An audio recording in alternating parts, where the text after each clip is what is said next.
You can sit and scroll for 2 hours without even noticing time pass, but open a textbook and 5 minutes feels like an hour. For years, you've probably assumed that means you're lazy or undisciplined or just not built for studying. Here's what's actually happening instead.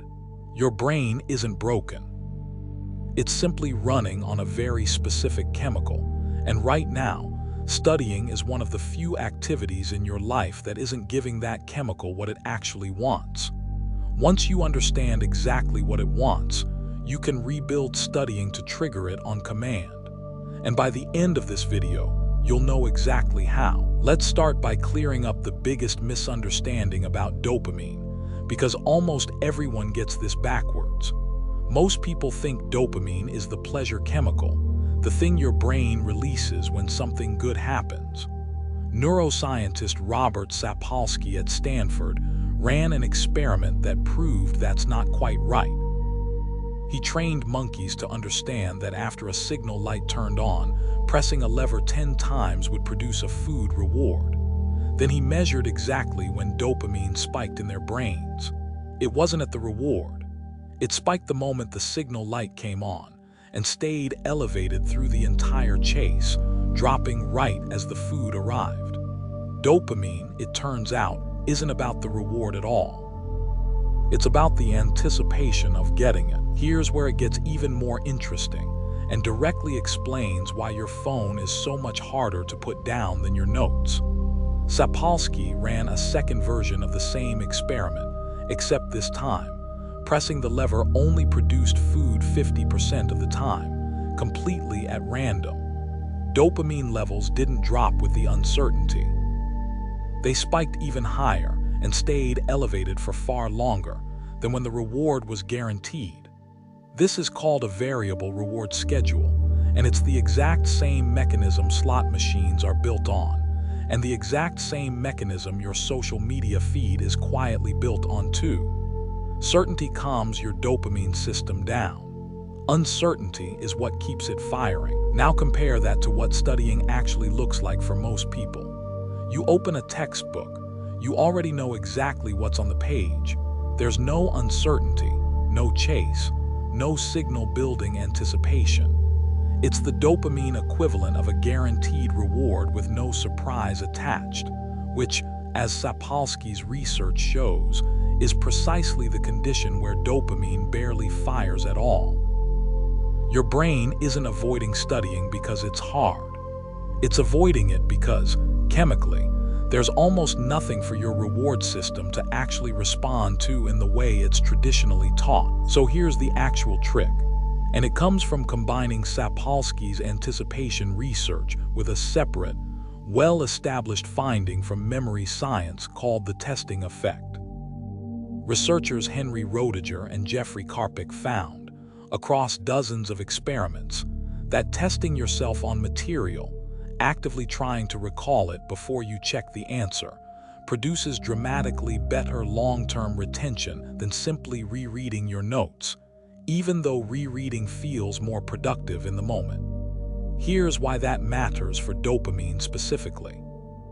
The instant before you check whether you got the answer right is a genuine moment of uncertainty. Did I remember this correctly or not? That tiny window is exactly the kind of anticipation Sapolsky's monkeys were chasing. Put those two findings together, and you get the actual trick. Turn studying into a self-testing loop instead of a reading loop. Cover the answer, quiz yourself, then flip it over to check. And the built-in uncertainty of did I get that right creates a small, authentic dopamine spike every single time, whether you got it right or wrong. This isn't a gimmick layered on top of studying. It's studying redesigned to use the same anticipation mechanism. Your brain already runs on for everything else you find addictive, except this time, it's pointed at material you're actually trying to learn. There's a second piece to this worth understanding, related to something psychologists call the Ovsiankina effect, first documented by researcher Maria Ovsiankina in the 1920s, working alongside Bluma Zygarnik. Their research found people have a strong, almost automatic pull to return to a task once it's been started, but interrupted, more so than tasks never started at all. That's the same mechanism behind why a show ending on a cliffhanger keeps you watching the next episode. Applied to studying, this means deliberately stopping mid-topic, right in the middle of something you were actively working through, rather than always finishing a clean, tidy chapter, actually makes your brain more likely to want to come back to it, not less. Here's the twist that ties this whole video together. The reason short-form videos, games, and social media feel so much easier to return to than studying was never really about willpower at all. It's that they're engineered, often deliberately, around exactly the mechanisms we just covered: uncertain rewards, self-testing loops disguised as swiping for the next clip, and interruptions that leave you wanting more. Studying was never competing with those apps on a level playing field. It was competing while deliberately built to avoid every single mechanism that makes something feel compelling in the first place. So here's the honest reframe. This was never a discipline problem. You were trying to make a genuinely engaging habit out of an activity structurally designed to produce zero anticipation and zero uncertainty, then blaming yourself when your brain, quite reasonably, didn't want to stick around for it. The actual fix isn't forcing more willpower onto a broken system.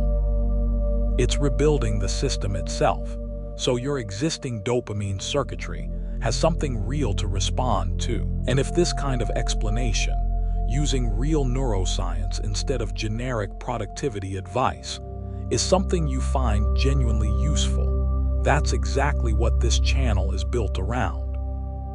If you want to understand how your own brain actually works, on focus, motivation, memory, and everything in between, this is a great time to subscribe to Mind Connect, because we dig into research like this every single week.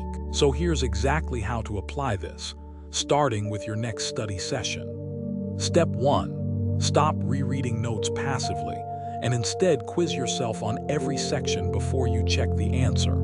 That small window of not knowing is doing the dopamine work for you. Step 2. Deliberately stop mid-task at a natural stopping point that still feels unfinished, rather than always wrapping things up neatly, so your brain keeps a small open loop pulling you back. Step 3. Introduce genuine unpredictability into your review. Mix random topics instead of studying the same subject in the same order every time, since unpredictable retrieval creates a stronger anticipation spike than a routine you can predict in advance. None of this requires more willpower. It requires designing the activity around the chemistry your brain already runs on. It's worth remembering that none of this is about tricking your brain into liking something it fundamentally shouldn't. It's about removing an artificial disadvantage. Studying was never inherently boring at a chemical level. It was simply, almost by accident, structured in a way that avoided the specific mechanism your brain uses to generate motivation for absolutely everything else. Fix the structure, and the same brain that can't put down a phone for 2 hours suddenly has a genuine reason to sit with a subject for just as long. So tell me honestly in the comments, which study method have you actually been using, the rereading kind, or something closer to self-testing? I want to know. If this gave you a real reason to change how you study instead of just another motivational quote, hit like. Subscribe to Mind Connect for more real neuroscience on how your brain actually works, and send this to the one friend who always says they just can't focus. They need this exact explanation. See you in the next one.